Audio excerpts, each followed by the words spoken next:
Hello there everybody, welcome back to the railway. Today you join me here on my workbench for another 5-minute review.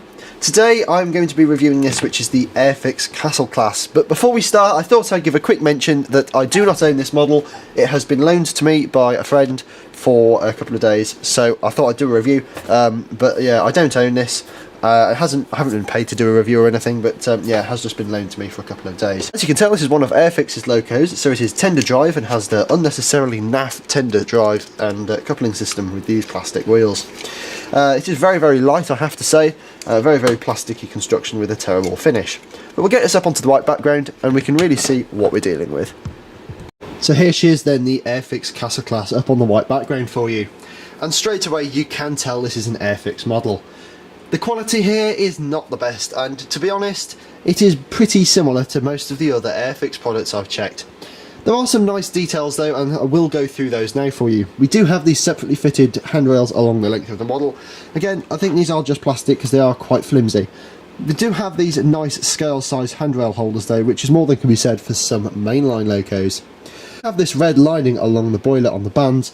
This is just solid, there isn't no red, black, red on here or anything, and it does look quite unusual as a result. It does look quite coarse though, I should say, as well.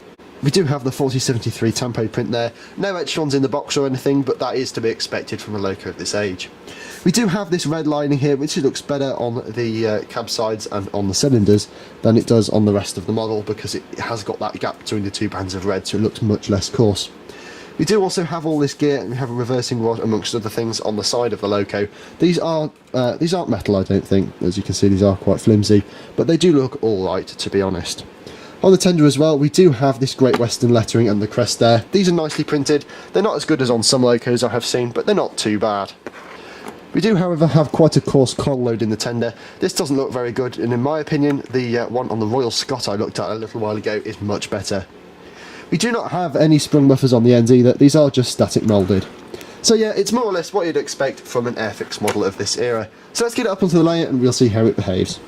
Alright, so here she is up on the layout then, the Airfix Castle class.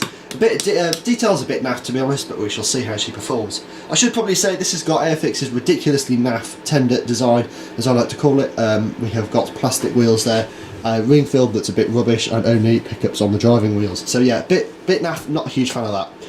But as we can see, it does have these proper couplings on the end, which is much better than their little slimline naff thing.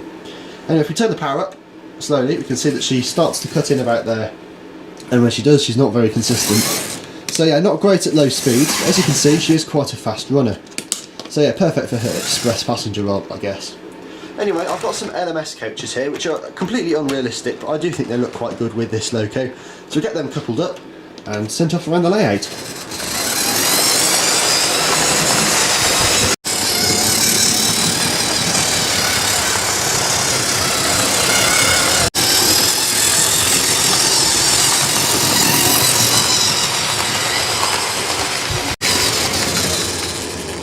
So there we are then, the Airfix Castle class. A bit of a naff loco if I'm honest, but I do have some ratings here.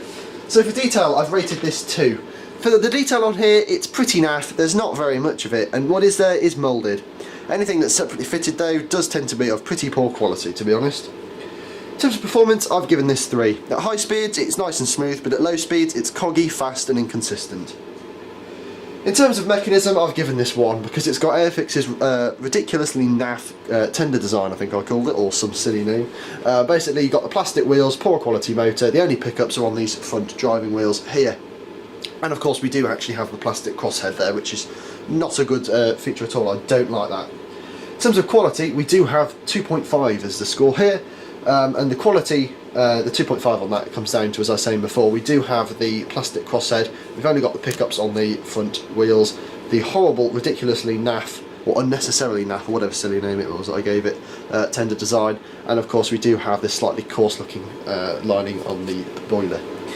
In terms of value then, I've given this 3. You can pick these up for around £35 if you look hard enough, and that is around the right sort of price if you're after a castle and you're on a budget. Overall then, that comes out as 4.6 out of 10, which is 46%. Pretty naff score to be honest, but then it's pretty naff score for pretty naff loco. And the main downgrades here are of course that horrible tender design, plastic crosshead, which I really don't like. Those do have a tendency to fail. and various other simply fitted details not being of the highest quality. And yeah, generally I'm not impressed. If you're after a castle though and you haven't got much money, this is definitely a good option. So thank you for watching. As always, if you have enjoyed this, don't forget to leave a like, comment down below, share and subscribe, and I'll see you very, very soon. Until then, bye for now.